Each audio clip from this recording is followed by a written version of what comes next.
السلام علیکم کلاس، جیسے کہ آپ سب کو معلوم ہے کہ ہم لوگ پہلے 2 شعروں کی تشریح کر چکے ہیں، پیوستہ رہ شجر سے امید بہار رکھ، علامہ اقبال کی یہ نظم ہے۔ آج ہم اس کے تیسرے شعر کی تشریح کریں گے۔ ہے تیرے گلستان میں بھی فصل خزاں کا دور، خالی ہے جیب گلزر کامل عیار سے۔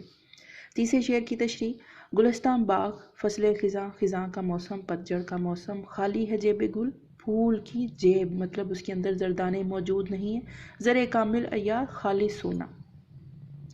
یہاں پر جو شاعر ہے وہ ہمیں اس بات کی تنبیہ کر رہا ہے یا اس بات کی طرف ہمیں رجوع کروانے کی کوشش کر رہا ہے کہ اس وقت جس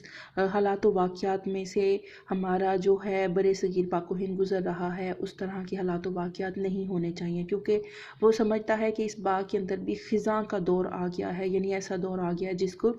جس کو آگے پھلنا پھولنا مشکل ہو گیا ہے، جو کہ آگے بڑھ نہیں پا رہا، اور اس کی جیب گل جو ہے، پھول جو ہے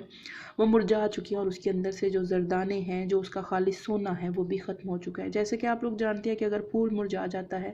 تو اس کے اندر سے اس کی خوشبو بھی ختم ہو جاتی ہے، اور اس کے اندر جو موجود زردانے ہوتے ہیں، زرد کلر کے جو دانے ہوتے ہیں، وہ بھی ختم ہو جاتے ہیں، جس کو شاعر نے خالص سونے سے تشبیہ دی ہے۔ اب شاعر جو ہے یہاں پر بار بار ہمیں یہ تنبیہ کرتا ہوا اس نظم کے اندر نظر آ رہا ہے کہ ہمیں آپس میں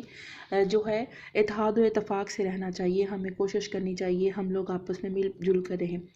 اور تعصب نہ پھیلائیں۔ ہمیشہ کوئی بھی قوم جو ہے وہ اپنے فرد کے ساتھ یا فرد اپنے قوم کے ساتھ تعلق بنانے کے بعد ہی کامیاب اور کامران ہوتا ہے۔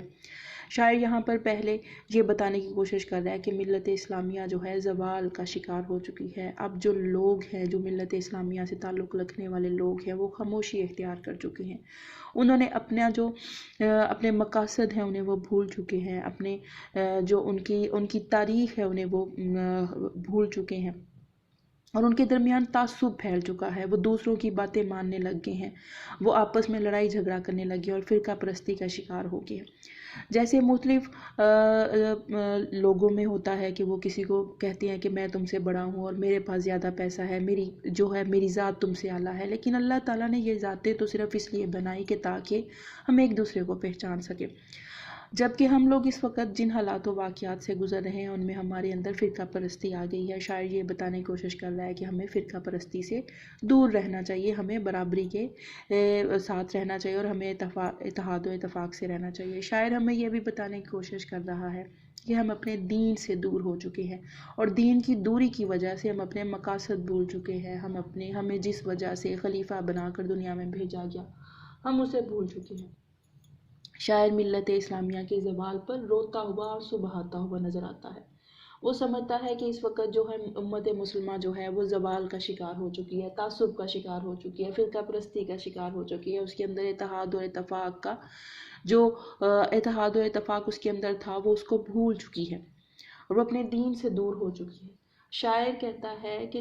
تمہیں قرآن و حدیث کے مطابق چلتے ہوئے اپنے اندر وہ تمام باتیں پیدا کرنی ہیں جس کو اللہ اور اس کے رسول صلی اللہ علیہ وآلہ وسلم نے پسند فرمایا ہے۔ شاعر اس کے ساتھ ساتھ یہ بھی بتانے کی کوشش کر رہا ہے کہ تمہارا جو گلشن ہے، تمہارا جو باغ ہے، وہ باغ اسلام ہے، وہ اس وقت زوال کا شکار ہو چکا ہے۔ وجہ تمہاری اپنی کارکردگی ہے کہ تم نے خاموشی اختیار کر لی ہے۔ جو تمہارے ساتھ جو بھی کر رہا ہے تم اس پر بولتے نہیں ہو، تم آزادی کا پرچار نہیں کر رہے، آزادی حاصل کرنے کی کوشش نہیں کر رہے، تم نے غلامی کو اپنے اوپر مسلط کر لیا ہے۔ شاعر یہاں پر یہ بھی کہنے کی کوشش کر رہا ہے کہ اگر جو ہے ہم لوگ ہمارے دلوں کے اندر سے ایمان کی دولت چلی گئی ہے۔ شاعر یہاں پر یہ بھی بتانے کی کوشش کرتا ہے کہ ہم اگر پیوستہ رہ شجر سے امید بہار رکھ، شاعر ہمیں یہ بتاتا ہے نا، ہمیں اپنی اصل سے جڑے رہنا چاہیے، فرد کو قوم کے ساتھ جڑے رہنا چاہیے، ٹہنی کو جو ہے وہ درخت کے ساتھ جڑے رہنا چاہیے، اور وہی شخص کامیاب ہوتا ہے جو ان باتوں پر عمل کرتا ہے۔ اور خدا خود فرماتا ہے، خدا ان کی مدد کرتا ہے جو اپنی مدد آپ کرتے ہیں، اور اللہ تعالیٰ خود جو ہے محنت کرنے والے، کوشش کرنے والوں کو پسند کرتا ہے۔ اور اس کے علاوہ یہ بھی ہے کہ اللہ تعالیٰ کی رسی کو مضبوطی سے پکڑ لو اور تفرقے میں نہ پڑو، یعنی ہم اللہ کے اصول و ضوابط کے مطابق زندگی گزارے، اور تفرقے میں، لڑائی جھگڑے میں، ایک دوسرے کی ٹانگ کھینچنے پر ہم لوگ اپنا وقت ضائع نہ کریں، بلکہ اللہ کے اصول و ضوابط کے مطابق زندگی گزارے۔